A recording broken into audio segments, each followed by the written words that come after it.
Morning दोस्तों, स्वागत है आज के नई वीडियो में। आज की वीडियो में मैं आप सभी को बताऊंगा अप्रोचिंग करते समय हमारा गेस्ट क्यों फेल होता है। बहुत सारे ऐसे लोग हैं जो कि बोलते हैं हमारा गेस्ट फेल हो जाता है। कैसे फेल होता है, किन कारणों की वजह से, आप कौन सी गलतियां करते हैं जिसकी वजह से आपका गेस्ट फेल होता है, उन सभी कारणों को बारे में जानेंगे। उन सभी कारणों को डिफाइंड करेंगे, किस प्रकार से हम लोग उन कारणों को दूर करके अपने गेस्ट को सही तरीके से अपने सेमिनार को देखने के लिए बुला सकते हैं, इनवाइट कर सकते हैं। चलिए वीडियो को शुरू करते हैं और जानते हैं किस प्रकार से अपने गेस्ट को अप्रोच करके सही तरीके से इनवाइट कर सकते हैं। चलिए वीडियो को शुरू करते हैं। वीडियो पर नहीं है तो वीडियो को लाइक और चैनल को सब्सक्राइब कर ले ताकि हमारा अगली वीडियो अब तक तुरंत पहुंच जाए। गेस्ट फेल क्यों होता है? पहला नंबर है ट्रेनिंग अच्छे तरीके से नहीं लेने से। अगर आता है हमारा नया गेस्ट और सही से ट्रेनिंग नहीं लेते हैं और सही से आप ट्रेनिंग नहीं दिला पाते हैं, इंट्रोडक्शन नहीं दिला पाते हैं, तो आपका गेस्ट फेल हो जाता है ट्रेनिंग अच्छे तरीके से नहीं लेने से।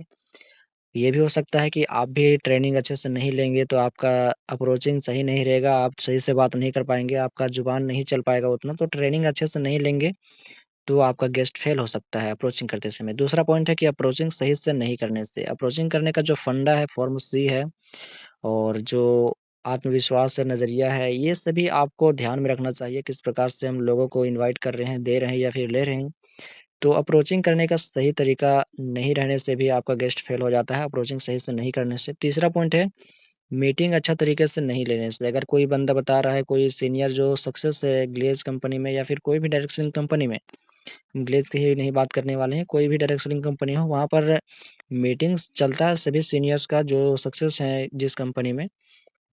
तो वो बताएँगे किस प्रकार से हम सक्सेस हुए थे, किन प्रोसेस मतलब कि किन तरीकों का हमने यूज़ किया था जिससे हम लोग जल्दी सक्सेस हुए। तो उनका सही तरीके से आप ध्यान नहीं किए कि मतलब किए किए रहेंगे तो आपका गेस्ट जो है फेल हो जाएगा। तो मीटिंग अच्छा तरीके से नहीं लेने से भी गेस्ट फेल होता है। चौथा पॉइंट है गेस्ट की कमज़ोरी नहीं पकड़ने से। गेस्ट का क्या कमज़ोरी है, किस वजह से घर में रुका है या किस वजह से बाहर में काम कर रहा है, क्या मजबूरियाँ हैं, उनके बारे में आप अच्छे से जानकारियाँ नहीं लेते हैं और अप्रोच करने लगते हैं, तो इसकी वजह से भी आपका गेस्ट जो है फेल हो जाता है। तो गेस्ट की जानकारी पकड़िए और कमज़ोरी को भी पकड़िए ताकि गेस्ट फेल ना हो सके। पाँचवाँ पॉइंट है कि कंपनी के बारे में पूरी तरह से नहीं जानने से। जहाँ भी गए हैं, जिस भी डायरेक्ट सेलिंग कंपनी में, वहाँ पर जाने के बाद आप नहीं जानते होंगे कि कंपनी की शुरुआत कब हुआ, कंपनी में कितने प्रकार के प्रोडक्ट बनते हैं, कंपनी का जो नाम है क्या है, वो पूरा प्रोसेस आप नहीं जानते हैं, तो आप अप्रोच के दौरान अपने गेस्ट को छोड़ सकते हैं या फिर मतलब कि आपका गेस्ट फेल हो सकता है।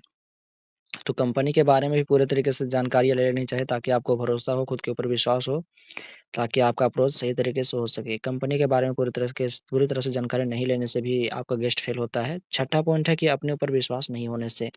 ये आपको शुरू में बताया कि अपने ऊपर सबसे पहले विश्वास करना पड़ेगा, तब आप कंपनी के ऊपर विश्वास करेंगे। सबसे पहले अपने ऊपर विश्वास करना है, फिर कंपनी के ऊपर, और गेस्ट के कमज़ोरी को पकड़ना है, ट्रेनिंग और मीटिंग को अच्छे से लेना है, और अपने ऊपर विश्वास नहीं रहने से भी आपका गेस्ट जो है फेल होता है, क्योंकि आप घबराहट में जो भी बोलते हैं वो आपका गेस्ट पता लगा लेता है कि ये बंदा जो वो है अपने मन से नहीं बोल रहा है। सातवां पॉइंट है कि मौका देने से डरने से। किसी को हम अप्रोच कर रहे हैं तो अप्रोच करने के बाद हम सोचते हैं कि उसको हम जो है मतलब कि फंसा रहे हैं, ऐसे वैसे पैसा ले रहे हैं या फिर डूब जाएगा ऐसे आके, मतलब कि आप ही गलत सोच रहे हैं। तो आप दूसरे को मौका नहीं दे सकते हैं। आपको ये सोचना है कि हम दूसरे को मौका दे रहे हैं करोड़ों लाखों रुपए कमाने का, एक अच्छा बिजनेसमैन बनने का। तो मौका देने से कभी भी डरना नहीं चाहिए। तो मौका देने से डरने से भी आपको गेस्ट फेल हो जाता है। आठवां पॉइंट है कि नेगेटिव विचार लाने से। नेगेटिव विचार कहने का मतलब यही है, ऊपर मैं पहले बताया था शुरू में, कि नेगेटिव विचार कहने का मतलब है कि वो आएगा तो मतलब कि फँस जाएगा या फिर पैसा डूब जाएगा तो मुझे बोलेगा या फिर घर वाले बोलेंगे उसके। तो ऐसे नेगेटिविटी अपने विचार में, अपने दिमाग में नहीं लाना है ताकि आपका गेस्ट फेल हो सके। तो ये विचार लाना है कि वो आएगा तो अपना काम करेगा, साथ भी मेरा काम हो जाएगा। तो अपने मन में ये पॉजिटिविटी लाना है, वो आएगा तो इतना पैसा कमाएगा, उसका नाम भी रोशन होगा, हमारा नाम भी रोशन होगा। ये पॉजिटिविटी के साथ आप अप्रोच करें ताकि आपका गेस्ट फेल ना हो। नेगेटिव विचार अपने मन से नहीं लाना है, मतलब मन में नहीं लाना है, जिससे आपका गेस्ट फेल हो सके। 9वां पॉइंट है कि फॉर्म सी पर काम नहीं करने से। फॉर्म सी कहने का मतलब है जो भी अप्रोच का फंडा है, ब्रह्मास्त्र तरीका बोला जाता है फॉर्म सी को, और ये फॉर्म सी आपको हाउ टू अप्रोच ट्रेनिंग में मिल जाएगा। हाउ टू अप्रोच की ट्रेनिंग आपने अभी तक नहीं लिया तो मैं इस वीडियो के डिस्क्रिप्शन में एक लिंक दूँगा हाउ टू अप्रोच का, आप वहाँ से देख सकते हैं। जहाँ से आपको फॉर्म सी के बारे में बताया जाएगा, फॉर्म सी अप्रोच करने के लिए। फॉर्म सी अप्रोच सही से नहीं करने से भी आपका गेस्ट फेल हो जाता है।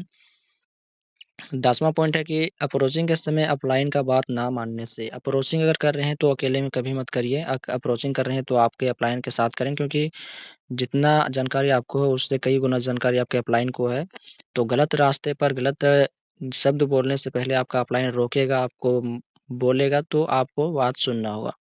तो अप्रोचिंग करते समय अपलाइन का बात मानना चाहिए। अपलाइन की बात ना मानने की वजह से भी आपका गेस्ट फेल होता है। 11 पॉइंट है कि बात करते समय आवाज़ लड़खड़ाने से। ये सही बात है कि बात अगर कर रहे हैं किसी से तो आपका आवाज़ लड़खड़ा रहा है, आपके अंदर आत्मविश्वास नहीं है, नज़रिया देने का नहीं बल्कि लेने का है कि वो आएगा तो मेरा काम हो जाएगा, ऐसे-वैसे, तो बात आपका लड़खड़ाएगा। तो बात करते समय आवाज़ लड़खड़ाने से भी आपका गेस्ट फेल हो जाता है। लड़खड़ाने की बात नहीं है। ट्रेनिंग लेंगे, मीटिंग्स लेंगे, डेली आप अपना इंट्रोडक्शन बोलेंगे तो आपका लाज शर्म दूर हो जाएगा। बात करने का आपका तरीका बदल जाएगा। तो बात करते समय अपने आवाज़ को लड़खड़ाने से रोकिए ताकि आपका गेस्ट आए, आपका मतलब कि बिज़नेस को बढ़ाए। 12 पॉइंट है कि काम के बारे में वैल्यू रियलाइज़ नहीं करवाने से। यानी कि काम के बारे में वैल्यू रियलाइज़ नहीं कराएँगे, जैसे कि हम मतलब कि ये जो काम है वो मतलब कि हमेशा के लिए काम है। अगर अभी काम कर लेते हो तो इसमें नॉमिनी फैसिलिटी मिलती है। अगर कुछ हो जाता है या फिर काम छोड़ देते हो तो आपके नॉमिनी में जिसका नाम रहेगा उसको उसी लेवल पर उतना पैसा मिलता रहेगा जितना आपको मिलता है। तो काम के बारे में भी जानकारी देना है, वैल्यू रियलाइज़ कराना है। 13 पॉइंट है कि अपने सीनियर से बात नहीं करवाने से। जब आप अप्रोच करते हैं तो अप्रोच करते समय जब भी बात करें तो अपने सीनियर से भी बात करवाएँ, ताकि आप उसको लगे, आपके गेस्ट को लगे कि हाँ, ये बंदा अपने बॉस से बात कर रहा है, अपने मैनेजर से बात कर रहा है, जिससे हमारी काम बन सकती है, हमारी मतलब कि काम लग सकती है।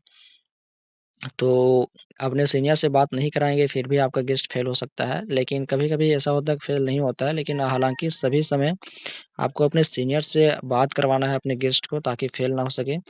14 पॉइंट है कि उसके घर परिवार वाले से बात नहीं करने से। यानी कि अप्रोच करते समय आपको यहाँ पर फॉर्म सी में बताया जाएगा। फॉर्म सी का मतलब कि जो लिंक है वो वीडियो के डिस्क्रिप्शन में मिल जाएगा।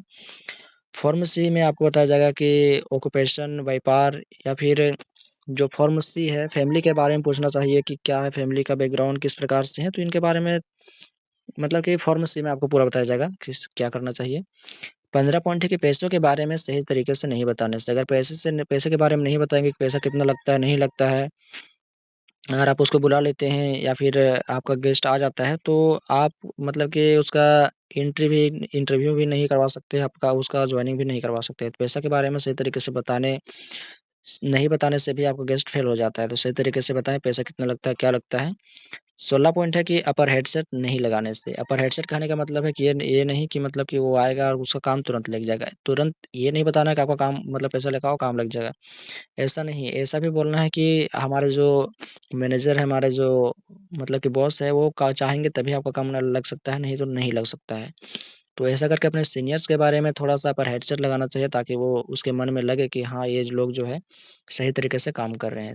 17 पॉइंट है कि एक्टिव रहकर बात नहीं करने से। अगर एक्टिव तरीके से बात नहीं करेंगे, सही तरीके से बात करें नहीं करेंगे, एक्टिव कहने का मतलब यही है कि मतलब कि मुरझाए हुए चेहरे के साथ बात करेंगे तो आपका गेस्ट जो है फेल हो सकता है, आपके पास नहीं आ सकता, आपका बिज़नेस भी मतलब कि सेमिनार को देखने नहीं आ सकता है। तो एक्टिव रहकर बात करना है, जिससे मतलब कि घर परिवार मतलब कि जिस प्रकार से बिंदास बात किया जाता है उसी प्रकार से एक्टिव बिंदास तरीके से ही बात करना अपने गेस्ट के साथ, ताकि फेल ना हो सके। तो एक्टिव रहकर बात करने नहीं करने से भी आपका गेस्ट फेल हो सकता है। 18 पॉइंट है कि गेस्ट से वादा नहीं करवाने से। यानी कि आप अप्रोच करते हैं तो अप्रोच करते समय अपने गेस्ट से वादा नहीं करवाएँगे, तो आपका गेस्ट जो है बोलेगा आज आएँगे, कल आएँगे, ऐसे करके आपका दिन टालते जाएगा, आपका समय बर्बाद होगा। तो गेस्ट से वादा करवाएँ कि आप जब बोलेंगे तभी हम वो मतलब कि काम के बारे में पूछेंगे, नहीं तो नहीं बोलेंगे। ऐसे मतलब कि आप हमारा जो वैल्यू है वो कम हो सकता है, हमें लोग मतलब गलत भी बोल सकते हैं। तो गेस्ट से वादा करवाएँ, आप काम करेंगे तभी हम यहाँ से पूछेंगे काम है खाली या नहीं है। तो गेस्ट से वादा नहीं करवाने से भी आपका गेस्ट फेल होता है। 19 पॉइंट है कि काम के बारे में सही जानकारी नहीं देने से। ये भी होता है कि काम के बारे में सही जानकारी नहीं देते, वो बोलते हैं कि यहाँ आओ ऑफ़िस का काम है और यहाँ आओगे तो सिर्फ़ पैकिंग का काम है। तो ऐसे करके आप बोल सकते हैं कि पैकिंग का काम होता है, मेडिसिन लाइन का काम है, आप चाहे तो पैकिंग कर सकते हैं या फिर गाड़ी का नंबर लिख सकते हैं, होलसेलर में रहकर आप अपने मतलब कि लोगों का एंट्री कर सकते हैं। तो इस प्रकार से सही जानकारी दे सकते हैं। तो सही जानकारी नहीं देंगे आप गेस्ट को तो भी आपका गेस्ट फेल हो सकता है। 8वाँ मतलब कि 20वाँ पॉइंट है कि डॉक्यूमेंट वगैरह पहले माँगने से। ये बहुत बड़ा पॉइंट है 20वाँ पॉइंट कि अगर अप्रोच कर रहे हैं तो अप्रोच करते समय आप सबसे पहले डॉक्यूमेंट वगैरह पहले माँगने की कोशिश ना करें। जो भी है वो बोल दें कि मतलब कि सबसे पहले मतलब कि सभी प्रकार के डॉक्यूमेंट नहीं माँगे। आपको सिर्फ़ आधार कार्ड माँगना है दोनों साइड का, बस इतना ही। उतना में आप इंटरव्यू वगैरह के बारे में बोल सकते हैं कि इतना तारीख को आपका इंटरव्यू हो सकता है। या फिर हमारे जो सीनियर्स हैं, हमारे जो बॉस हैं, हमारे जो मैनेजर हैं, वो आपके पास कॉल करेंगे कब आना है, नहीं आना है, आपको उसी तारीख को आ जाना है। तो ये 20 पॉइंट्स आपको अभी बताया जिसकी वजह से हमारे जो गेस्ट हैं अप्रोच करते समय फेल हो जाते हैं, और इन पॉइंट्स को जो फॉलो करेगा वो सबसे पहले अपना बिज़नेस में आगे बढ़ जाएगा। तो ये वीडियो आप अपने दोस्तों के साथ शेयर करें ताकि वो गेस्ट फेल हो जा रहे हैं जिसके वो सही तरीके से अप्रोच कर सकें। आपने जाना कि जब हमारा गेस्ट फेल होता है तो किस वजह से होता है। हम जब ट्रेनिंग अच्छे से नहीं लेते हैं, हम अच्छे से बोल नहीं पाते हैं, अप्रोचिंग करने का फंडा नहीं मालूम होता है, अपने क्लाइंट के साथ अप्रोचिंग नहीं करते हैं, जिसकी वजह से हमारा गेस्ट फेल होता है। तो इन सभी कारणों में से आपको बहुत सारे ऐसे कारण थे जो कि बताया मैंने आप इस वीडियो के माध्यम से, और इन कारणों को अगर आप दूर कर लेते हैं तो आपका गेस्ट 100% आपके पास आएगा। ऐसा नहीं कि नहीं आएगा। इन कारणों की वजह से आपका गेस्ट फेल होता है। ये आशा है कि इस वीडियो से आपने कुछ सीखा होगा। वीडियो कैसी लगी आप कमेंट करके बताएं। वीडियो को लाइक करके चैनल को सब्सक्राइब कर ले, साथ ही इस वीडियो को अपने दोस्तों के साथ शेयर करें ताकि वो भी इन गलतियों को ना करके सही तरीके से अप्रोचिंग कर सके, अपने गेस्ट को सही से बुला सके। चलिए मिलते हैं अगले वीडियो में, तब तक के लिए जय हिंद, जय भारत।